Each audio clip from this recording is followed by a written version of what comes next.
So let's go see our tomato bed, our blueberry bed, our terrace garden bed. Let's go see our raspberry patches. And let's go see the greenhouse now. So before we take a look at the rest of the garden, I want to talk about this willow right here. This willow, I actually gave my wife a bouquet probably about 9 years ago, and it contained one strand in it, like about this big.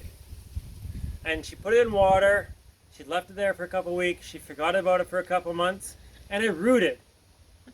So we've grown this tree, I'll show you the rest of it in a moment, from something like this. And we took it from North Vancouver with us to Southwest Marine Drive, and it lived on a pot in a balcony, in a tiny little pot on a balcony for about 4 or 5 months until we moved out here. It was not very happy at the time, but it survived. So now you can take a look how big it is. It's like taller than our house, and it's taller than our neighbor's house, and it creates quite a bit of shade for this area. It's actually grown a little bit too much for our current space because we can't even walk without it getting in our way sometimes. But let's take a look at the trunk.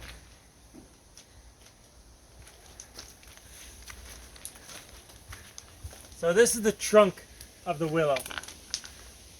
So when we're moving, we've actually hired a moving company basically to help us with our heavy plants, like this willow in a barrel. I'm gonna love to see their face when they show up and they see we're actually gonna be getting them to move an actual tree with us. And our piano, that's pretty much it. Because honestly, who wants to be lifting those things, right? So let's go on to the tomato bed right here. So this is our tomato, this is the start of the tomato bed. This is the trellis that I put into this little bit of the garden. Before, we didn't have this patio here. We had a path coming through here, and we had something else over here. And that, honestly, I just didn't want to mow this amount of grass. I thought it was pointless. To be honest, I kind of think it's pointless mowing grass as is. But let's not get into that right now. I figured it was pointless mowing this amount of grass, so I built my garden bed like this. So what can you grow in this amount of space? You can't really grow a tomato because it's going to get really big. It's going to get really big width-wise. And the root system is going to be kind of challenging. So what we do, we go vertical. Well, every year what we do, we grow cucumbers on this trellis. We plant at various different spots. I think I have about 4 or 5 different plants growing through this T-trellis. So this T-trellis is screwed into the garden bed itself, and it's also screwed into the other opposing piece of wood. So it's quite sturdy, even though it shakes like that. It's not going to come apart. And we've actually had cucumbers grow up here, grow from the bottom here, all the way up to here, and we're actually debating about trellising them over to our shed. I don't think that's going to happen this year for a variety of different reasons. Also because our summer is just not cooperating. And you can see the cucumbers that we're growing here this year. They're pickling cucumbers. Every year for 7 years, I was planting long English cucumbers. I was telling my darling wife, hey, look at these cucumbers. And every year for 7 years, she would tell me, what are these cucumbers? This is not what I want. So last year, I sat down with a seed catalog with her. And we went through all the cucumbers one by one. And I said, okay, show me which one you want. Because I can obviously haven't gotten it right for 7 years. So she picked the pickling cucumbers. And I grew them, and I've been holding my breath for the first time that she tried them. And the first time she tried them, she's like, finally, real cucumbers. After 7 years of growing cucumbers, I can finally get the ones I want. So even our daughter says the same thing. Finally, real cucumbers, not those big, stupid, long English cucumbers that have no flavor. But I digress, right? So here we have part of our tomatoes.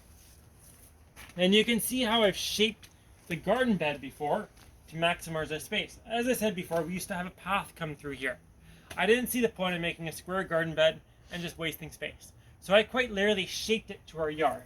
And if you come back here, you can see I've got a trellis here that I'll be growing a tomato plant up. And in previous years, I've gotten it up this trellis and over the top of it. And we've been sitting on this part of the shed over here, and we've been picking tomatoes off the vine. So as we come over this way, you'll be able to see that I have nasturtiums.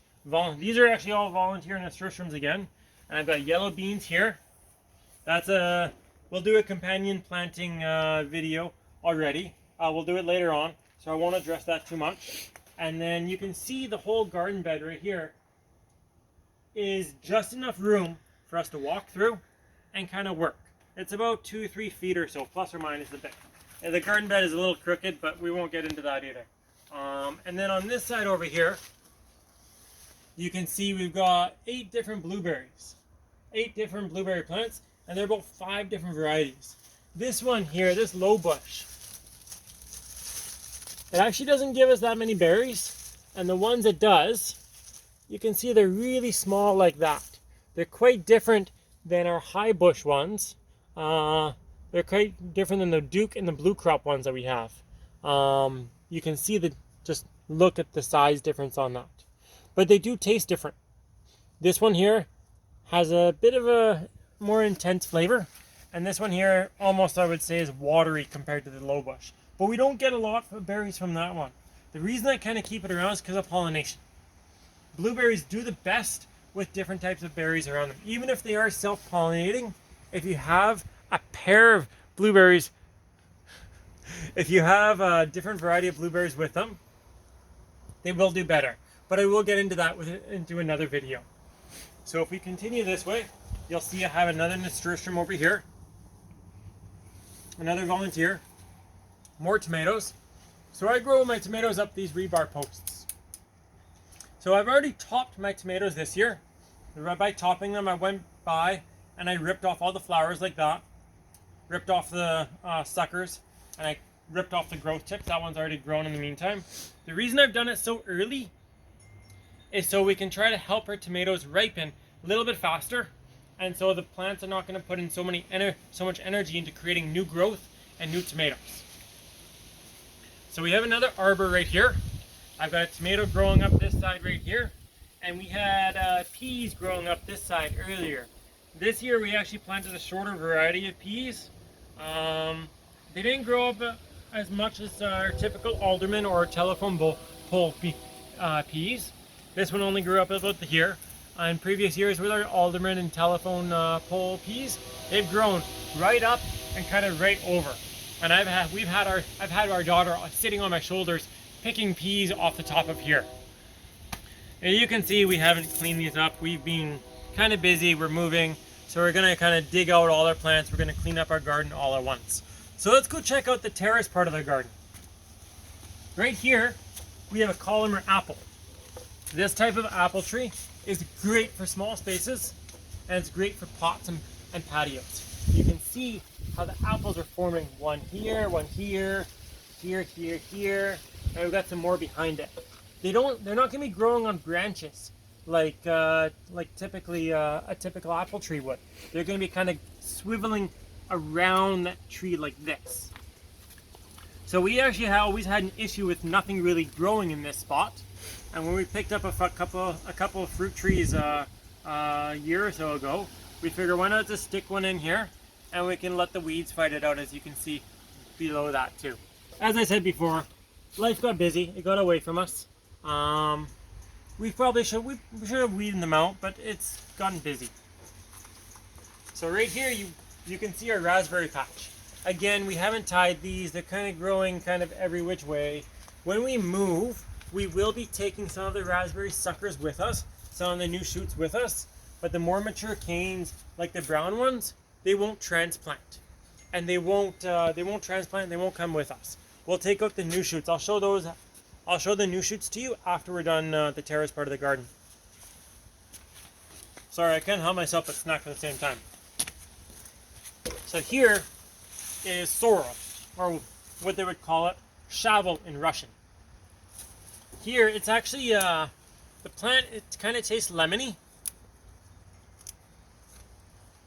But the strange thing about this plant is actually, if you eat too much, it contains a very small amount of poisonous chemical to humans. So if you eat too much of it, you can actually poison yourself. But funny enough, it's actually one of my favorite soups. So you would take it, and we'll make a video about that one, and we'll show you the rest. We'll explain the recipe of that one later on. The soup is absolutely delicious, but it's so simple. So over here, you can see that we have some dill. The dill is actually volunteer from last year. We have some parsley over here, that's another volunteer. We have kale, so everything in this bed right here is volunteer. We actually didn't plant these beds this year because we were just so busy with everything else. And if you look behind me over there, we have some dahlias coming up. Those we planted last fall. I know in our climate we are supposed to dig them up because if we have a wet winter, they will rot on us. But I'm not that type of gardener. I'm a lazy gardener, as you would say. I'm efficient. I like to do things once and just kind of walk away and leave them. So we have another Polymer apple tree behind us, and we have another sorrel plant. The reason we have another one is because I like it so much that when we make soup of it, one wasn't enough. So one birthday, my wife actually went out and bought a little seedling of sorrel and gave it to me so I could actually have enough to have soup all through the year. And then beside over here, we have a wisteria climbing up this post. Sorry, my mistake. My wife was nice enough to correct me. No, it's not wisteria, it's Virginia creeper. I always mix up the two favorite plants that she likes because she wants to plant them right up against the house and cover the house in greenery. So, as I said earlier, Virginia creepers and wisteria and ivy, you don't want anywhere near your house because they're literally going to eat your house. They're going to get behind your siding, they're going to go in your soffits and just create a problem for you. So you can see this Virginia creeper is coming up here and it's going to go up the post, and if we left it, it'd probably jump over to our neighbor's yard and probably take over their shed, which is already covered in ivy and everything like that. So honestly, I don't think they're going to mind too much. But we will be taking this Virginia creeper with us. Where we're going to be putting it safely away from the house, we don't know yet. But as we all know, a true gardener buys thousands of plants in his lifetime without any idea that where they put them. So if you look over here, we actually have a volunteer potato coming up. How it got here, I have no idea because I never planted potatoes up here. But nevertheless, it's growing. And nevertheless, we've left it. Actually, you know what? If you look down over there, you can see more. So I actually think they've come from my neighbor's compost, which they compost up against the fence. So that's why also you never compost potatoes and tomatoes. So you can see, earlier I was telling you how we're going to be taking raspberry shoots with us. This is a prime example of what we would take with us versus an old brown cane like this. This will not transplant. With this small one right here, we would just take a shovel, kind of dig around, take as much of it with us, and kind of dig it out like that. I won't completely take it out because I do want to take this one with us. And you can see the root right here. That's attached to our raspberry patch. The raspberry patch sent out its roots and it's popped up over here. One thing about raspberries, they will pop up all over your garden and they will send out their shoots everywhere, but it's not a big deal. You can just scoop this one up and put it back in your patch because that's how you revitalize your raspberry patch, because after a certain number of years you want to cut down your old raspberry canes. But again, we'll get into that pruning video into another time. So let's go take a look at the greenhouse now.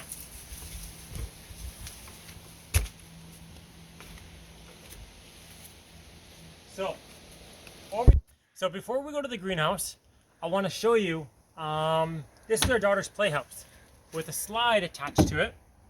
And what often quite happens in the evening, that we come out here and we pick raspberries, just like this.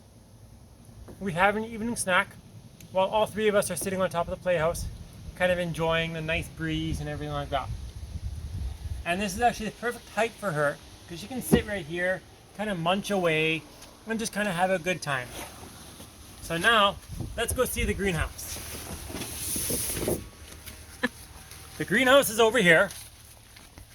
I know I featured this in another video, but I love the jungle that we have in here.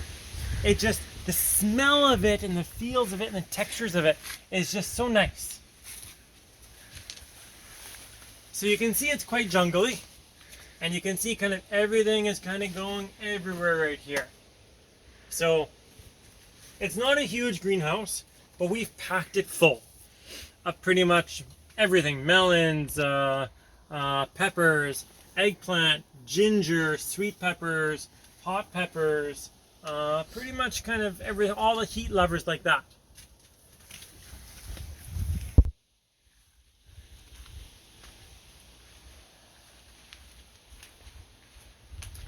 So, thank you for joining us for the tour of our yard. One misconception about us is whenever I meet people for the first time, when I post pictures, when I talk to them at markets, they think we live on an acreage. They think we live in a farm. And I say, well, yeah, I do live on a farm. It's my backyard. And they always ask me how big my backyard is. Well, I only have about 500 to 600 square feet of garden space, if that. But as you can see, we've maximized it as much as possible. We've crammed it in, we've crammed garden beds in where people would not think to even remotely imagine that you could put one there. So if you have any questions, if you'd like, feel free to throw them in the comments below. But also don't forget to like our video and subscribe.